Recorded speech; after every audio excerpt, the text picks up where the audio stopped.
সৃষ্টিকর্তা কয়জন? ইন্নাল্লাযীনা ক্বালু রাব্বুনাল্লাহ, নিশ্চয় যারা আমি আল্লাহকে রব বলে মেনে নিতে পারবে, সুম্মা ইসতাকামু ফালা খাউফুন, দুনিয়ার জমিনে তার না আছে কোনো ভয়, ওয়ালা হুম ইয়াহজানুন, আর হাসরের ময়দানে আখিরাতে না আছে তার কোনো চিন্তা। হিন্দুরাও বলে দুনিয়াতে শান্তি আর পরকালে মুক্তি পাওয়ার একটাই রাস্তা, 12 মাসে 13 জন নয়, 33 কোটি দেবদেবী নয়, তুলসীর গাছের তলায় 64 কোটি ভগবান নয়, সৃষ্টিকর্তা এক আল্লাহকে মেনে নাও। সৃষ্টিকর্তা কয়জন? একমে বা দ্বিতীয়ম। সৃষ্টিকর্তা কয়জন? একম এবং অদ্বৈতম। সৃষ্টিকর্তা কয়জন? একম ব্রহ্মা দ্বৈত নাস্তি নহিনা নাস্তে কিঞ্চন। বলে সৃষ্টিকর্তা একম বা দ্বিতীয়ম, বলে আমি সৃষ্টিকর্তা এক দ্বিতীয়। একম এবং অদ্বৈতম, বলে আমি সৃষ্টিকর্তা কারো মুখাপেক্ষী নই, বরং সমস্ত সৃষ্টি জগৎ আমার মুখাপেক্ষী। একম ব্রহ্মা দ্বৈত নাস্তি নহিনা নাস্তে কিঞ্চন, বলে আমি সৃষ্টিকর্তা খাই না, ঘুমাই না, স্ত্রীও নাই, সন্তানও নাই। আল্লাহ তাআলা জানায়া দেন, কুল, হে নবী জানায়া দেন, বলে দেন, হু আল্লাহু আহাদ, আমি আল্লাহ এক অদ্বিতীয়। আল্লাহুস সামাদ, আমি কারো মুখাপেক্ষী নই, বরং সমস্ত সৃষ্টি জগৎ আমার মুখাপেক্ষী। লাম ইয়ালিদ ওয়া লাম ইউলাদ, আমি জন্ম দেই নাই, জন্ম গ্রহণও করি নাই। ওয়া লাম ইয়াকুল লাহু, শুধু মুসলমানের গুণগান। এই 30,000 মন্ত্র কোরআনে কারিমের 30 পারা, 114টি সূরা, 6,666 মতান্তরে 6,236 আয়াতের সঙ্গে হুবহু মিল পাওয়া যায়। কোরআনে কারিমের প্রত্যেকটি আয়াতে কারিমার সাথে কয়েক শত মন্ত্র পাঠ করে শোনানো যায়। প্রত্যেকটা মন্ত্রের কিতাবের নাম, অধ্যায় নম্বর, শ্লোক নম্বরও বলা যায়। এমনি এমনি মুসলমান কিন্তু হই নাই, যাই না বুঝা শুই না, যাচাই বাছাই কইরা তারপরে মুসলমান। এ পর্যন্ত আমি গুনাহগারের হাত দিয়া 2 শতাধিক অমুসলিম কালেমা পড়ে মুসলমান হয়েছে। এমনি এমনি হয়েছে বলে না, না, যাই না শুই না, যাচাই বাছাই কইরা মুসলমান হয়েছে। কি ঠিক কি না?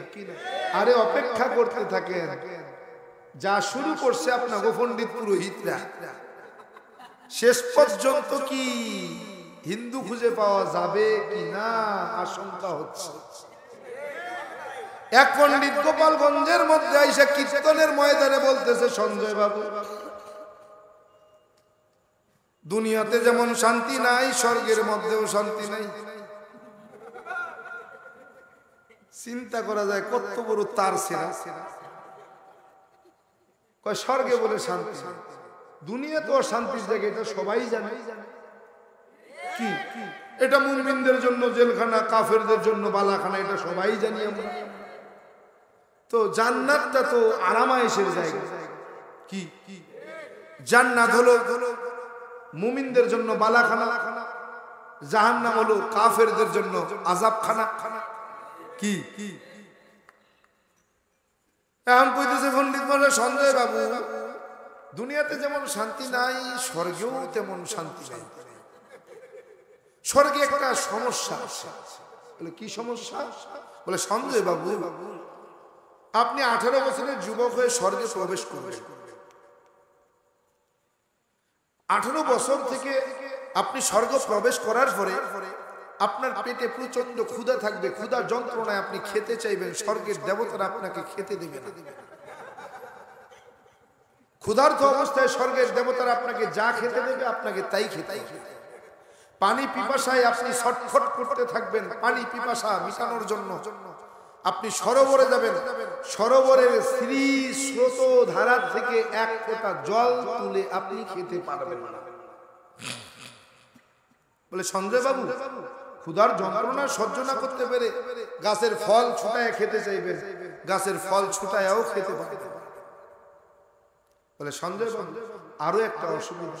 বলে আপনি 18 বছর থেকে নিয়ে 40 বছর বয়স পর্যন্ত সুস্থ সবল থাকবেন, যেই দিন আপনার বয়স 40 বছর পূর্ণ হবে আপনি অসুস্থ হয়ে পড়বেন। বলে সঞ্জয় বাবু, অসুস্থ হয়ে বেশি দিন কিন্তু আর স্বর্গে থাকতে পারবেন না। 10,000 বছর পূর্ণ হয়ে গেলে আপনি মারা যাবেন। মারা গেলে কিন্তু আর স্বর্গে থাকতে পারবেন না। যেই পথে স্বর্গে প্রবেশ করেছেন ওই পথে আবার দুনিয়াতে আসতে হবে। দুনিয়াতে এসেই কিন্তু আবার মানব জন্ম ফিরে পাবেন না। মানব জন্ম যদি ফিরে পেতে হয় তো কৃষ্ণ নাম জপা ছাড়া আর মানব জন্ম ফিরে পাওয়া যাবে না। জোরে কোন, কত বড় তার সেরা চিন্তা করছে। বলে এই জন্মান্তর বাইরের কথাগুলো কোথায় আছে? শ্রীমদ্ ভাগবত গীতার 6 নম্বর অধ্যায়ে লিপিবদ্ধ আছে। বলে দুনিয়াতে এসে আপনি 84 লক্ষ বছর 84 লক্ষ বার জন্মের পরিবর্তন ঘটবে। বলে দুনিয়াতে সেই মানব জন্ম ফিরে পাবেন না, আপনি বাতাসের মধ্যে ভেসে ভেসে বেড়াবেন। ঝড় বৃষ্টি তুফানের তীব্র আঘাত প্রাপ্ত হয়ে জমিনে পতিত হতে লাগবেন। জমিনে পতিত হয়ে যদি আপনি ঘাস হয়ে জন্মান, ছাগল আর গরু আপনাকে খেয়ে ফেলবে। পরের জন্মে কিন্তু আপনাকে ছাগল আর গরু হয়েই জন্মাতে হবে। যদি ছাগল গরু হয়েই জন্মান, আপনাকে বলি দিয়ে আপনার মাংস আর হাড্ডি চাবায়া চাবায়া খাবে। বলে সঞ্জয় বাবু, জমিনে পড়ে যদি আপনি বড় গাছ হয়ে জন্মান, আপনাকে কেটে লাকড়ি বানিয়ে চুলার আগুনে পুড়িয়ে পুড়িয়ে ছাই করে ফেলবে। বলে সঞ্জয় বাবু, আপনি যদি পানিতে পড়ে যান, বড় মাছ হয়ে যান, কুমির আপনাকে খেয়ে ফেলবে। পরের জন্মে কিন্তু আপনি কুমিরের সন্তান হয়ে জন্মাতে হবে। বলে সঞ্জয় বাবু, পানিতে পড়ে যদি আপনি কই মাছ হয়ে যান, তাড়াতাড়ি মরে না? কই মাছ তাড়াতাড়ি মরে। বলে যদি আপনি ভাগ্যক্রমে কই মাছ হয়ে জন্মান, মা বোনেরা আপনাকে ধরে ধরে উঠাবে আর জীবিত অবস্থায় আপনার শরীর থেকে আষ্টাগুলো তুলবে, চামড়া তুলবে।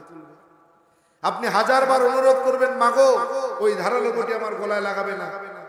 মা বোনেরা তোমার কথা শুনবে না। ধারালো বটি দিয়ে তোমার গলা কেটে নাড়ি ভুড়ি বের করে ধুয়ে পরিষ্কার করে লবণ তেল মরিচ লাগায়া কড়াইয়ের মধ্যে ভাইজে চাবায়া চাবায়া তোমাকে খেয়ে ফেলবে। এভাবে তোমার 84 লক্ষ বার জন্মের পরিবর্তন ঘটবে। কখনো গাছ, কখনো মাছ, কখনো ঘাস, কখনো কুকুর, কখনো শুকর, কখনো খেসর, কখনো বছর, কখনো হবে তুমি বানর। এইভাবে তোমার 84 লক্ষ বার জন্মের পরিবর্তন ঘটবে। এরপরে তুমি মানব জন্ম ফিরে পাবে। চিন্তা করছেন কত বড় তার ছেলে। আমার ওই সময় মনে হচ্ছিল যে পণ্ডিত মশাই, গাঁজা তো খাইলেন ভালো, কিন্তু ডেট ফেল গাঁজা খাইলেন কেন? আপনার এই পাগলামি কথাবার্তার দ্বারা আপনার ধর্মের কত বড় ক্ষতি হয়েছে সেটা কি আপনি বুঝেছেন?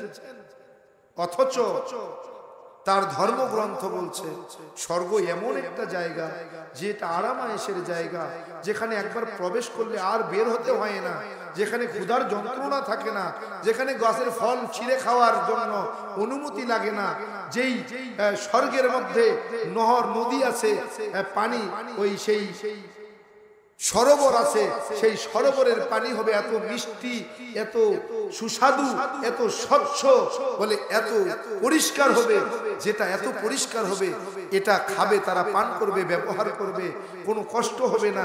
এরপরেও তার সেরা কত বড় কথা বলে চিন্তা করা যায়।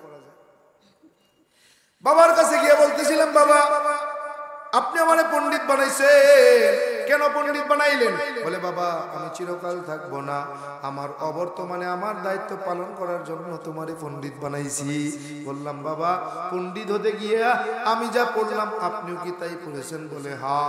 বললাম বাবা আমি যা জানলাম আপনিও কি তাই জানছেন? বলে হ্যাঁ। বললাম বাবা আমি যা বুঝলাম আপনিও কি তাই বুঝলেন? বলে হ্যাঁ। বললাম বাবা জানেন বুঝেন অনুভব করলেন, কেন মানলেন না? বলে বাবা সব জিনিস মানা যায় না, সব জিনিস মানার বিষয় না, সব জিনিস মানতে হয় না, কিছু কিছু জিনিস জানার পরেও মানার জরুরত থাকে না। বললাম বাবা আমার একটা প্রশ্নের জবাব দিবেন? বলে হ্যাঁ। বললাম বাবা রাজবক কিতাবের 1292 পৃষ্ঠার মধ্যে একখানা মন্ত্র পড়েছিলাম, ওই মন্ত্রখানার মধ্যে কি লেখা, কি জবাব আপনি কি আমার একটু বলবেন? বলে কি? বললাম বাবা, কৃষ্ণং কৃষ্ণং শ্রীনন্দ কেশ সর্বনাম যুগে। বাবা কয় মানে কি? বললাম বাবা, শ্রীকৃষ্ণ ভগবান শ্রীকৃষ্ণ বলতেছেন আমি যুগে যুগে কালে কালে মানুষের কল্যাণে অগণিত অবতার হয়ে দুনিয়ায় অবতরণ করলাম। সমস্ত অবতারগণ আমি ভগবান শ্রীকৃষ্ণকে ভগবান বলে মেনে নিলেন। বাবা কয় ঠিক আছে, আমাকে নাই। কেন নাই? বললাম বাবা, স্রষ্টা যখন সৃষ্টি হয় তখন ওই সৃষ্টিকে কোন স্রষ্টা নিয়ন্ত্রণ করে? কি? ভগবান শ্রীকৃষ্ণ ছিলেন স্রষ্টা, বলেন সৃষ্টি। এই সৃষ্টিকে কোন স্রষ্টা নিয়ন্ত্রণ করেছেন? বলে কেমন? বললাম বাবা, মানুষের কল্যাণে ভগবান শ্রীকৃষ্ণ যখন পূর্ব আকাশে সূর্য হয়ে ঝুললেন, এই সূর্য নামক দেবতাকে কোন স্রষ্টা নিয়ন্ত্রণ করেছেন? বাবা কয় কেন শ্রীকৃষ্ণ? বললাম না, হতে পারে না। বলে কেন? বললাম বাবা, শ্রীকৃষ্ণ তো ছিলেন স্রষ্টা, বলেন সৃষ্টি। সৃষ্টি হয়ে কেমনে স্রষ্টার দায়িত্ব পালন করবে বলেন? বলে তুমি কি বলতে চাও? আমি বললাম বাবা, আমি তেমন কিছু বলতে চাই না। বলে ওই সূর্য দেবতাকে যিনি নিয়ন্ত্রণ করেছেন তিনি কেউ না, তিনি হলেন মুসলমানদের আল্লাহ। বাবা কয় বুঝো না কেন? যেই আল্লাহ সেই তো ভগবান। নাউজুবিল্লাহ। বলে যেই আল্লাহ সেই ভগবান। বললাম না, আল্লাহর ভগবান এক হতে পারে না। বলে কেন? বলে আল্লাহর ভগবান এক হয় না। বলে কেন? ভগবান এমন এক সত্তা যার শরীক আছে, আল্লাহ এমন এক সত্তা যার শরীক নাই। আল্লাহু নূরুস সামাওয়াতি ওয়া মা ফিল আরদ। এই দুনিয়ার জমিনে আল্লাহ তাআলার নূর এমন নূর, এই নূরের মতো দ্বিতীয় আর কোনো নূর নাই। হয় ভগবান সর্বত্র বিরাজমান, সব জায়গায় আছে। বললাম বাবা কি বুঝাইতে চান? বলে আল্লাহর ভগবান নাই কোনো ব্যবধান। বললাম বাবা প্রাথমিক অর্থে মেনে নিলাম আল্লাহর ভগবান এক, দ্বিতীয় অর্থ বলেন। বলে বাবা আল্লাহর ভগবান এক হয় না। বলে কেন এক হবে না? বলে বাবা শাব্দিক অর্থেও আল্লাহর ভগবান এক। বলে কেমন? বলে বাবা বলো না, আল্লাহ লিখতে কয়টা শব্দের প্রয়োজন? বললাম 4, আলিফ লাম লাম হা। বলে 4 হরফে আল্লাহ। বলে ভগবান লিখতে কয়টা শব্দের প্রয়োজন? বললাম 4। বলে ভগবান, 4 হরফে ভগবান। বাবাকে বললাম বাবা শাব্দিক অর্থে ভগবান আর আল্লাহ 4 অর্থ, 4টা হরফ। বাবা কয় দেখো শাব্দিক অর্থে আল্লাহ আর ভগবানের মধ্যে নাই ব্যবধান। বললাম বাবা যদিও আপনি শাব্দিক অর্থে আল্লাহর ভগবান এক বলতে পারেন, কিন্তু না, আল্লাহর অস্তিত্ব সব জায়গায়, ভগবানের কোনো অস্তিত্ব নাই। বাবাকে কেন? বললাম বাবা ভগবানের ভ যদি বাদ দেন থাকে কি বলে গবান। গবান শব্দের অর্থ বাংলা ডিকশনারিতে যাই দেখবেন, গবান শব্দের অর্থ হলো গোবর। গোবর পাক নাকি না পাক, পবিত্র না অপবিত্র? বাবারে কইলাম বাবা আপনার ভগবান কিন্তু গোবর না পাক হয়ে গেছে। বাবা কয় আল্লাহ থাকবে না। বললাম কেন? বলে আল্লাহ থেকে যদি আলিফ বাদ দাও থাকলো কি? বলে লাম লাম হা। বলে এটাই আল্লাহ কোথায়? বলে লাম লাম হার ভিতরেও আল্লাহ আছে নাকি নাই? লিল্লাহি মা ফিস সামাওয়াতি ওয়া মা ফিল আরদ। আল্লাহু আকবার। আল্লাহ আছে না নাই? বাবা কয় কি রে খোকা কি বুঝাইতে চাও? বললাম বাবা গবানের গবাদ দেন থাকবে কি? বলে বান। বান শব্দের অর্থ বলেন। বলে ডিকশনারি খোলেন, বাংলা ডিকশনারির মধ্যে 2টা অর্থ বান শব্দের অর্থ। 1 নম্বরে হলো বন্যা, 2 নম্বরে গাভীর ওলান। বললাম বাবা আপনার ভগবান কিন্তু গাভীর ওলান। বলে আল্লাহ নাই। বলে কেমন? বলে লাম লাম হাত থেকে লাম বাদ দাও থাকে কি? বলে লাম হা। এইবার আল্লাহরে কেমনে প্রমাণ করবা? বলে লামার ভিতরেও আল্লাহ আছে নাকি নাই? লাহু মা ফিস সামাওয়াতি ওয়া মা ফিল আরদ। আল্লাহু আকবার। আল্লাহ আছে না নাই?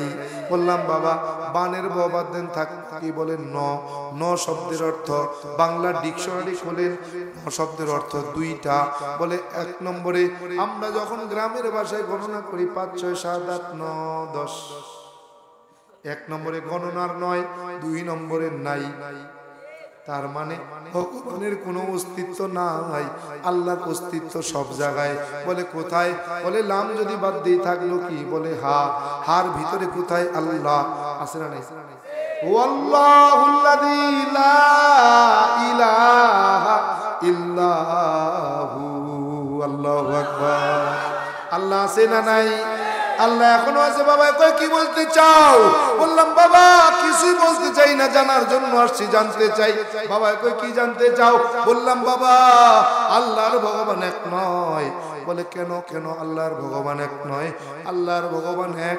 বললাম না, জায়গা কালপাত্র ভেবে ভগবানের হয় পরিবর্তন, জায়গা কালপাত্র ভেবে আল্লাহর নাই কোনো পরিবর্তন। বাবা কয় মানে কি? বললাম বাবা বাংলাদেশের বাঙালি মাতৃভাষা বাংলা, বাংলা ভাষায় কথা বলি। বাংলাদেশের হিন্দুরা যখন তাদের স্রষ্টাকে ডাকে, সৃষ্টিকর্তাকে ডাকে, কি বলে ডাকে? ভগবান। বললাম বাবা ইন্ডিয়ার জমিনে মাতৃভাষা হিন্দি, হিন্দিতে কথা বলে। ওই ইন্ডিয়ার জমিনের হিন্দুরা যখন হিন্দিতে তাদের স্রষ্টাকে ডাকে, কি বলে ডাকে? বলে ঈশ্বর। বললাম বাবা আমেরিকার জমিনে যে হিন্দুরা বসবাস করে মাতৃভাষা ইংরেজি, ইংরেজিতে কথা বলে। আমেরিকার হিন্দুরা যখন তাদের সৃষ্টিকর্তাকে ডাকে, কি বলে ডাকে? বলে গড। বললাম বাবা বাংলাদেশের ভগবান, ইন্ডিয়ায় গেলে ঈশ্বর, আমেরিকায় গেলে হয় গড, জায়গা কালপাত্র ভেবে হয় পরিবর্তন, তার নাম হলো ভগবান। কিন্তু আল্লাহ এমন এক সত্তা যার নাই কোনো পরিবর্তন। বাংলাদেশের মুসলমান বাংলা ভাষায় কথা বলে, মাতৃভাষা বাংলা। বাংলা ভাষায় যখন মুসলমান তাদের স্রষ্টাকে ডাকে, কি বলে ডাকে? ইন্ডিয়ার জমিনের মুসলমান হিন্দিতে কথা বলে, মাতৃভাষা হিন্দি, হিন্দিতে যখন তারা স্রষ্টাকে ডাকে, কি বলে ডাকে? আমেরিকার জমিনে ইংলিশে ডাকে, মাতৃভাষা ইংরেজি, ইংরেজি ভাষায় কথা বলে। আমেরিকার মুসলমান গুলো ইংরেজিতে যখন তার সৃষ্টিকর্তাকে ডাকে, কি বলে ডাকে? তার মানে পৃথিবীর 200-র অধিক দেশ, এমন একটা দেশ নাই যেখানে আল্লাহকে অন্য নামে ডাকে। পৃথিবীর 200 দেশের মধ্যে এমন কোন দেশ নাই যেখানে আল্লাহকে আলাদা নামে ডাকে। 200 দেশের যেই দেশেই যাবে সেখানেই আমার আল্লাহ। বাবারে ডাক দে, কই বাবা আল্লাহর ভগবান এক হয় না। বলে কেন? বললাম বাবা আল্লাহর ভগবান এক হয় না, আল্লাহর অস্তিত্ব আছে, ভগবানের অস্তিত্ব নাই। আল্লাহ একক, ভগবান শরীক আছে। বলে কেমন? ভগবানের ভগবতী, ঈশ্বরের ঈশ্বরী, শিবের দুর্গা, বিষ্ণুর লক্ষ্মী, ব্রহ্মার লক্ষ্মী, বিষ্ণুর সরস্বতী, কৃষ্ণের রাধা। কিন্তু আল্লাহ এমন এক সত্তা যার কোনো শরীক নাই, যার স্ত্রী নাই, সন্তান নাই। অতএব আল্লাহর ভগবান এক হয় না। আল্লাহ এমন এক সত্তা যার কোনো শরীক নাই, যিনি এক অদ্বিতীয়, তিনি হলেন আল্লাহ। কি? যিনি একক, তিনি হলেন আল্লাহ। যার শুরুতেও ছিলেন, শেষেও থাকবেন, তিনি হলেন আমার রব। যিনি শুরুতে ছিলেন এবং শেষেও থাকবেন, তিনিই আমার রব। কেমনে বুঝাইতাম রে গোলাম? আল্লাহ তাআলা জানায় দেয় আমি আল্লাহ এক অদ্বিতীয়। বাবারে ডাক দে, কই বাবা শুধু এখানেই শেষ না, পৃথিবীর এমন একটা ধর্মগ্রন্থ নাই, বা পৃথিবীর জমিনে এখন পর্যন্ত 1250টা ধর্মগ্রন্থ দেখা যায়, এমন একটা ধর্মগ্রন্থ নাই যেখানে ইসলাম শ্রেষ্ঠ জীবন বিধান কথা বলা হয় নাই। বলে কেমন? বললাম বাবা মুসা আলাইহিস সালামের উপরে তাওরাত নাজিল হয়েছে, তাওরাত হিব্রু ভাষায় নাজিল হয়েছে, হিব্রু ভাষায় তাওরাতের মধ্যে বলা হয়েছে, হিব্রু ভাষায়ও আল্লাহ তাআলা জানায়া দিয়েছেন, ও নবী মুসা ইসলামের মতো শ্রেষ্ঠ জীবন বিধান আমার কাছে আর দ্বিতীয়টা নাই। আপনি ইনজিল খোলেন, জবুর খোলেন, বৌদ্ধদের ত্রিপিটক খোলেন, মুসলমানদের কোরআন খোলেন, প্রত্যেকটা জায়গায় ইসলাম শ্রেষ্ঠ জীবন বিধান বলা হলো। মুসলমানদের জীবন বিধান কোরআনের মধ্যে বলা হলো ইসলাম। স্পষ্ট করে আল্লাহ তাআলা বলেন, নিশ্চয়ই আমি আল্লাহ তাআলার কাছে মনোনীত জীবন বিধানের নাম হলো। বাবারে কইলাম বাবা আপনার ধর্মগ্রন্থটা আপনি একটু দেখবেন, বলে কি আছে? বললাম ইদাং ইসলানাং অসাং ইল্লাল্লাহ। বলে অর্থ কি বল? ইদাং শব্দের অর্থ দিন বা জীবন বিধান, ইসলানাং শব্দের অর্থ ইসলাম, অসাং শব্দের অর্থ পছন্দ করা বা মনোনীত হওয়া, ইল্লাল্লাহ হলো সৃষ্টিকর্তা। এক কথায় সৃষ্টিকর্তার পছন্দনীয় জীবন বিধানের নাম কি? কি বাবা কি বলতে চাও? আমি বললাম বাবা কিছু বলতে চাই না, জানতে চাই। বলেন তো পৃথিবীর জমিনে সৃষ্টিকর্তা কেমন, তার আকার আকৃতি প্রতিমূর্তি প্রতিচ্ছবি কেমন বলে জানি না। তাইলে বানাইছো কেন? জানো না যখন বানাইলাকে দেখছো কেমনে যে ভগবান শিব ছিল এরকম, এর গঠন এরকম, দুর্গা এরকম, এর গঠন এরকম, দেখছো কই? দেখি নাই তো বানাইছো কেমনে? আমি কি বানাইছি? তো পাইছো কই? পূর্বপুরুষ করছে তাই। কেমনে বুঝাবো? কেমনে বুঝাবো? বাবা কি বলতে চাও? বললাম বাবা আপনার ধর্মগ্রন্থ একটু খুলবে। বলে কি আছে? বলে না তস্য প্রতিমা আস্তে, আমি সৃষ্টিকর্তার কোনো প্রতিমূর্তি নাই, প্রতিছবি নাই, আকার নাই, আকৃতি নাই, দেখা যায় না, ধরা যায় না, ছোঁয়া যায় না, লাল নীল হলুদ না সবুজটা অনুভব করা যায় না। তিনি হলেন আমার আল্লাহ। তিনি কে? তিনি আমার রব। কিন্তু এত বুঝানোর পরেও ওই সেই 7 খণ্ড রামায়ণ পড়ে সকালে ওটা সীতা কার বাপ। এই গল্প জানে? এক গরিব কৃষক শুনছে যে রামায়ণ পড়লে পুণ্য হয়, মানে নেকি হয়, সওয়াব হয়। কিন্তু আমি তো পড়তে পারি না। তো শুনছে যে পড়লেও যেই সওয়াব, শুনলেও সেই সওয়াব। তাহলে কি করা যায়? আমি তো পড়তে পারি না। আর এই সংস্কৃত ভাষা শুধু ব্রাহ্মণরাই জানতো, আর কেউ জানতো, কাউকে শিখতেও দিত না। তাহলে ভিতরের গোমর ফাঁস হয়ে যায়, কেউ তাদের মানতো না। যেমন আমাদের কোরআন, মুচিত থেকে বাদশা পর্যন্ত সবাই পড়ার অধিকার রাখে, কি ঠিক কিনা? এটার নাম হলো কোরআন। এখানে স্বাধীন, খালি তুমি একাই পড়তে পারবে, আর কেউ পড়তে পারবে। এখন অবশ্য সবাই পড়তে পারবে, যে বাংলায় লিখছে। সংস্কৃত ভাষায় কি লিখছে এটা তো কেবল পণ্ডিতরা, পুরোহিতরা, ব্রাহ্মণরা ছাড়া আর কেউ জানে। এখন গরিব কৃষকের মনে চাইছে একটু রামায়ণ শুনবে, তো পণ্ডিত মশাইয়ের নিমন্ত্রণ দিয়েছে। পণ্ডিত মশাই আজকে সন্ধ্যাবেলা আইবেন, আমারে সারা রাত বসে বসে একটু রামায়ণটা শুনাইবেন। আপনাকে যথাযোগ্য উপঢৌকন দেওয়া হবে। পণ্ডিত মশাই সন্ধ্যাবেলা এসে অমুক বাবু বাড়িতে আসেন নিও? আসি তো। কে? আমি পণ্ডিত মশাই আইছি। হ্যাঁ তাড়াতাড়ি আন, তাড়াতাড়ি আন। কই বইতাম? আসন দাও। আসন দিছে, বইছে, পাশে চেয়ার নিয়ে পণ্ডিত মশাইয়ের পাশে চেয়ার নিয়ে গরিব কৃষক বইছে। পণ্ডিত মশাই শুরু করেন। সংস্কৃত ভাষা রামায়ণ পড়া শুরু করছে। প্রথম খণ্ড শেষ, দ্বিতীয় খণ্ডে কেবল সীতার ঘটনা আসছে, যে সীতা একজন নারী, সে ভগবান শ্রীরামচন্দ্রের স্ত্রী হবেন, এরকম ঘটনা কেবল আসছে। আর গরিব কৃষক, সারাদিন কষ্ট করা মানুষ, খেতে খামারে কাজ করা মানুষ ঘুমায় গেছে। মাঝে মাঝে একটু ওঠে, হালকা একটু শোনে, আবার ঘুমায়। পুরোটা শোনার আর তৌফিকে হয় নাই। সকালে যখন পণ্ডিত মশাইয়ের পড়া শেষ, ধাক্কা দিয়ে কয়, বাবু। বলে হ্যাঁ হ্যাঁ হ্যাঁ। কি ব্যাপার, কি হয়েছে? পড়া শেষ, জামুগা, উপঢৌকন দেন, দক্ষিণা দেন। বলে পণ্ডিত মশাই দক্ষিণা তো দিমু, কিন্তু আমার একটা জিনিস বুঝে আসলো না। বলে কি? বলে পণ্ডিত মশাই সারা রাত যে রামায়ণ পড়লেন, আমার একটা জিনিস বুঝে আসলো না। 7 খণ্ড রামায়ণে সীতা কার? পণ্ডিত মশাই এই নি শুনছ? সীতা কারো বাপের কথা বুঝিনি। হ্যাঁ, সীতা হলো ভগবান শ্রী রামচন্দ্রের স্ত্রী, তো সীতা কার বাপ হবে কেন? এখন বাবারে সব কইলাম, বাবা কয় ঠিকই কইছ, সব ঠিক আছে, আমি জানি, কিন্তু মানতে পারি।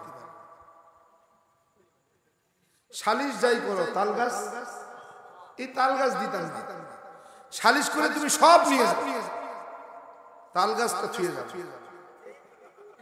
কি বাবা কয় কাম হইতো না, তুমি যা বুঝেছো বুঝছি, তুমি যা বলছো সব ঠিক, কিন্তু এই জায়গা থেকে ওই জায়গায় যাবে। যেমন আবু তালেব জানতেন না আমার নবী আল্লাহর নবী, জানতেন না কোরআন আল্লাহর কিতাব, জানার পরেও মানছে। আল্লাহ রসুলকে এমন ভালোবাসা বাসছে, আর রসুল বলতে বাধ্য হইছে যে পৃথিবীতে কিয়ামত পর্যন্ত যত উম্মত আসবে সব উম্মতের ভালোবাসা যদি এক পাল্লায় দেওয়া হয়, আমার চাচা আবু তালেবের ভালোবাসা যদি আরেক পাল্লায় দেওয়া হয়, বলে আবু তালেবের ভালোবাসার পাল্লাটা ভারী হয়ে যাবে। শুধু সমস্যা কোথায়? ফাত্তাবিউনি, তাবাইন, অনুসরণ অনুকরণের মধ্যে ভেজা।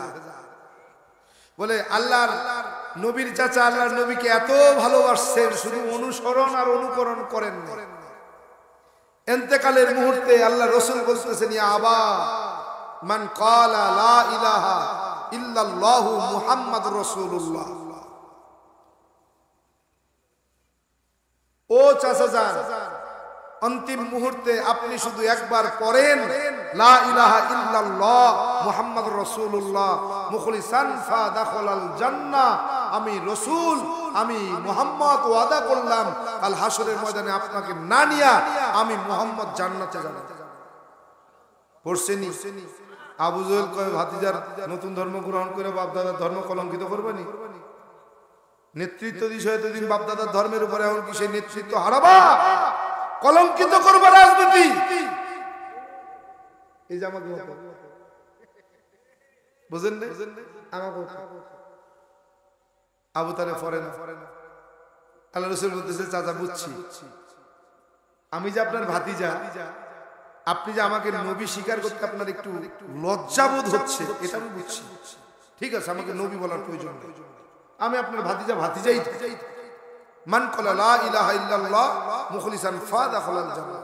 আপনি শুধু একবার পড়েন লা ইলাহা ইল্লাল্লাহ, আমি রাসূল ওয়াদা করলাম কাল হাসরের ময়দানে আপনাকে না নিয়া জান্নাতে যাব। পড়ছেনি? আবু লাহাব উঠে কয়, এই আবু তালেব ভাই আমার, এতদিন তোমার নেতৃত্বে চলছি, তোমার নেতৃত্ব মতো কথা বলছি, আজকে কি তুমি ভাতিজার নতুন ধর্ম গ্রহণ করে বাপদাদার ধর্মকে কলঙ্কিত করবা, বাপদাদা তৈরি করা খোদাদেরকে অপমান করবা? খবরদার। আবু তালেব পড়ে না। আল্লাহ রাসূল বলতেছেন, চাচা বুঝছি, আপনি প্রকাশ্যে বলতেই বোধহয় লজ্জাবোধ করতেছেন, দরকার নেই। আমার রাসূল কান মুখের কাছে লাগাই দিয়ে কয়, চাচা যান আমার কানে কানে একটু বলেন, কানে কানে বলেন, কাল হাসরের ময়দানে আপনাকে নিয়েই আমি জান্নাতে যাব। পড়ছেনি? পড়ে নেই।